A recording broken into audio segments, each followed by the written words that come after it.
Hey guys, this is Ryan from TKK Collector at the Poke Chalet. I have some news about the Barkus. So I got a call from distro today. There are Prismatic ETBs on their way to stores, as well as 151 poster collections. Now, originally they told me this, but they said May. But today is not yet May. So hopefully we'll get some Prismatic ETBs and some 151 collection boxes, poster boxes before Easter, which is on its way. But I was a bit surprised by the call. Now, the prices are extremely high. I'm paying 90 Canadian for Prismatic ETB. That's way over MSRP. I think market is much higher, so I should be able to sell them, like just make a little bit of margin on what I have. Basically get some product to people who want to buy product, want to buy sealed product, want to buy product that they can rip. So I was kind of happy about that call, except, the prices are very high. I don't know if there has to do with tariffs or anything like that, but prices are high. I think maybe they might be clearing out some shelf space for the inevitable reprint that might come in May. I hope so. It'd be nice to get even more Prismatic for a decent price. But I think that's what's going to happen. So you're going to see in your stores, your online stores, you're going to see some Prismatic. You're going to see some poster collections 151. And it's about time because people still want 151. People never got any Prismatic. Prismatic was like so hard to find. It still is. This is not a good price for Prismatic. Prismatic should be everywhere and cheap. Like the hit rate is so poor. It should be everywhere and cheap. It's not. You should see singles come down for Prismatic. You should see, well, 151, I think people are, it's like celebrations. Even though the singles are not worth, well, they're worth good amounts, but I think you're still gonna see people ripping just because people like the set. Prismatic, I don't know, it's really hard to like that set. There's like no art rares, it's a hard set to like. So that's the news. Other thing that's happening, as you guys know, myself and a couple of other people run a Nova Scotia here in Canada, Nova Scotia Facebook group. We sort of, let's call it, give guardrails to the local community in terms of trading, selling. We try to promote best practices when it comes to time stamps, in your cards, using actual prices. Don't, I know what I got people, or make an offer, stuff like that. We try to make sure the people who are doing the trades, doing the sells, making the purchases are informed around cost. Now, the group has grown. I think it's over, maybe it's over 1,500 people now, which to me seems like a big number. A lot of people I don't know yet, which is good. I mean, there was an old group that seemed to go into like a black hole, and what I'm noticing is that the more that people are joining this group, the more difficult it is to manage, difficult it is to watch what's happening, because people are hard to deal with. People are rough. Let's talk about what we do. We have some rules, right? We want prices. We want people to show their faces. We want people to be able to exchange, be people, be reasonable. But if someone goes and they post a high price, they get called scalper. We have to delete those comments. They get called, innuendo. There's been libel, people lying about other people. On this site, there's so much drama, and it doesn't make any sense. Pokemon is supposed to be enjoyable, and it's been enjoyable. This group has been awesome for 3 years. People, friendly, approachable, talkative. There's always been little tension. Someone always selling really high. Why do they have so much inventory? Why don't they just let some be sold?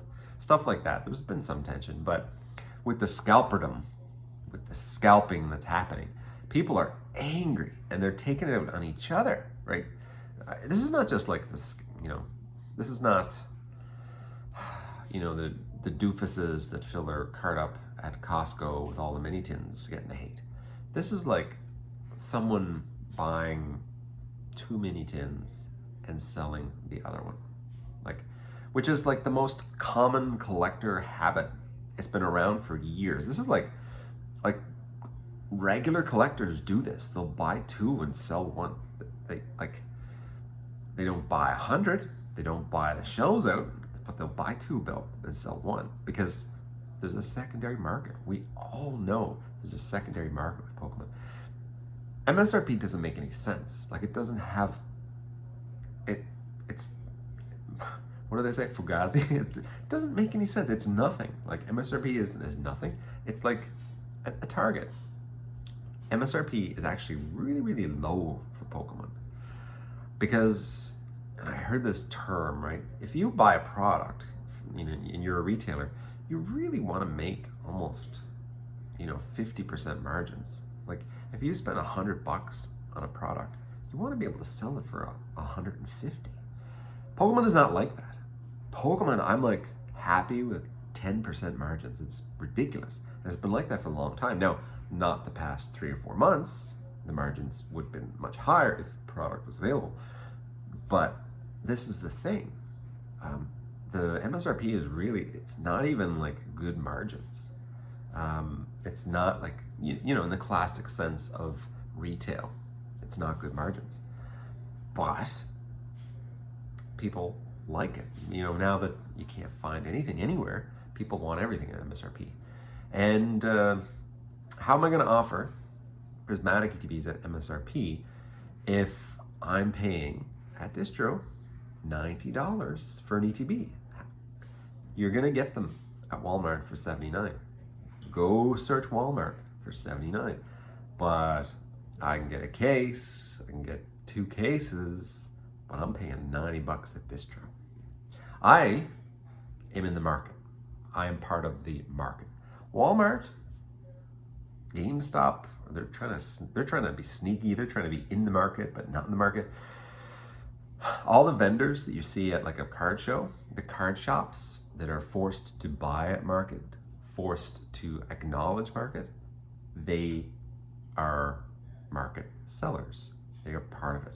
MSRP doesn't apply to them the same way you might want it to, yes, of course, but it just doesn't apply because here's what happens.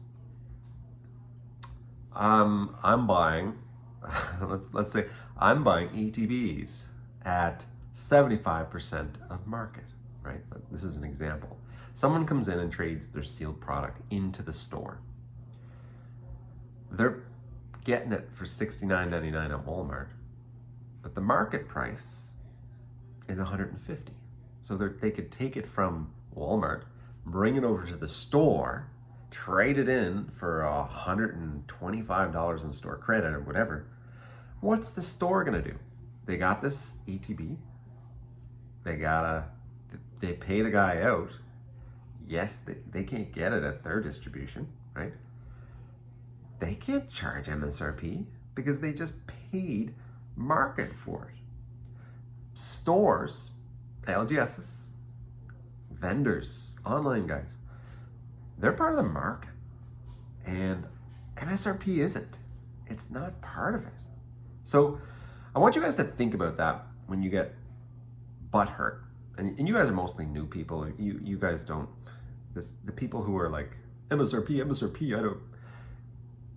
Yeah, you're not seeing that side of the story, the coin. If I'm paying, $100 for an ETB, I can't sell it for $69.99. Why would I?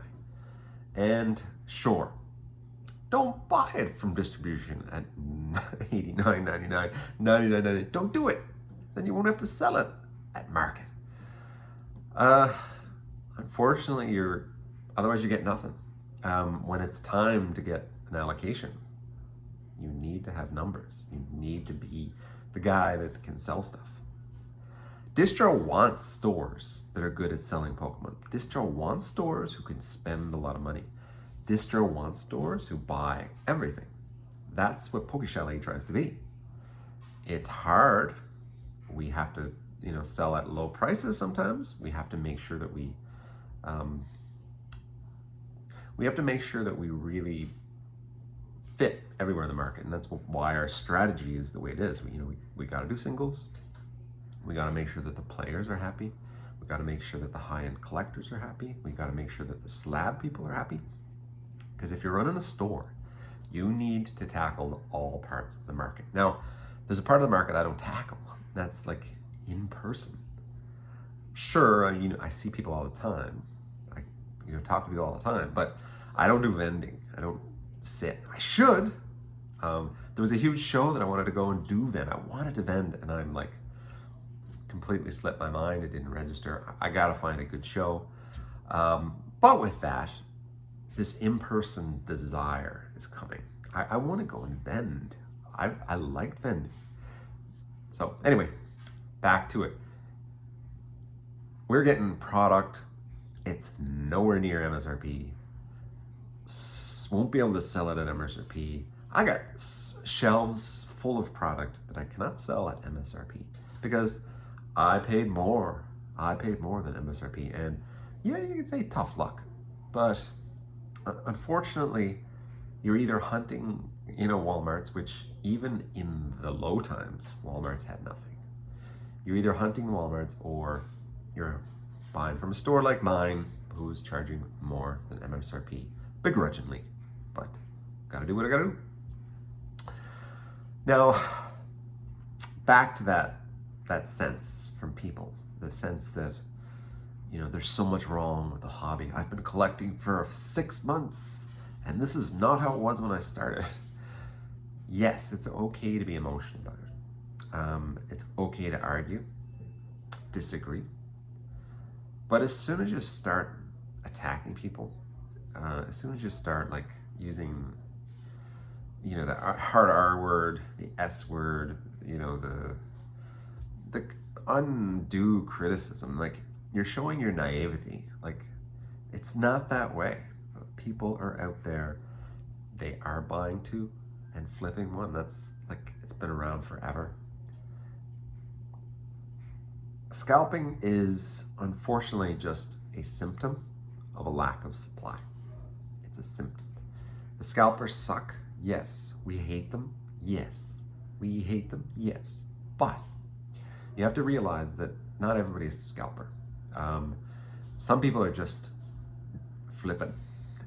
And me personally, I don't mind the flippers, even sealed product. I don't mind it because to me, it's a product. It's part of the market. It's like singles. Like someone's out there selling a $2 EX. It's fine, right? They want to get $2 for their EX, and someone might buy it, even though it's on TCG Player. It's 78 cents. Someone might buy it. That's okay, right? The market is like that. That means they got the price that price will go up. That's the demand. That's how it works. So don't hate the players. Hate the game. There's a cause why there's so much tension in the Pokemon market right now. It's lack of supply. There's really no need to be hateful, to be rude, to be nasty. Like, it doesn't add anything to the community. You curse, even if you curse out the scalper, which a very good friend of mine was accused of doing this, and he would not do that. It's very, I'll call him a good friend. Very much, even if you curse out this scalper, you call them out. You say, "Oh, you stupid guy." What's happening is that it doesn't do anything. That's not going to fix anything. You're going to shame the guy who has no job. You're going to shame the sneakerhead who's just trying to make money and probably go home and, be lazy the rest of his life. You want to fix it? There's a few things. Don't buy from these guys, and try to figure out how to support the people who are not those guys. I hate the word support. Go buy, go give business. Give your business to someone who's not like that. Do that. Find the guy who's stuck selling above MSRP rather than the guy on, geez, I use Facebook Marketplace, but yeah, rather than the guy with the stroller full of 151 pins. Treat people differently. Stop being an idiot. Like, it doesn't add anything. It doesn't help. If anything, you could, sure, joke around. Sure, okay, laugh at their post. You know, heart emoji, bleh, green, whatever. But you don't need to be hateful. Like, these are just randos, and it's not important. You're not gonna, like, as a keyboard warrior, you're not gonna solve anything. You just gotta back off, figure out what you can do to not support that person, what you can do to not give that person your business. Figure out who are the bad guys, and then block them, ignore them. Do that. Figure out who the good guys and give them some business. Think about them in the upcoming market where it's possible there will be not huge demand pressure, and these guys will still be slinging Pokemon because they love it. Think about those guys. And I know a few of those guys, and they're in it because they love it. They've probably been in it for a while. There's going to be new people who are in it for their love it because they love it too. Find the new people who are in it because they love it. You can tell. There's nothing that says you can't tell. You can tell. Give it to people. Give your business to people who love it. People who are passionate. People who enjoy it. You know, don't give it to the sneakerheads. Poor sneaker people. They get such a bad rep. Don't give it to the let's call them the black hooded sweater flipper dipper who fills up their cart at Costco. Don't give it to them, you know. But what about Tammy J? She's been in the group for 3 years and she has a 151 ATB that she wants to sell at market. Give your business to her, you know. So look for the good people, give your business to the good people, deal with the good people, and ignore and block the bad people. If they're pushed out, then they're not here to ruin things. Hope you guys enjoyed the video. Like, subscribe, all that fun stuff. We'll see you next time.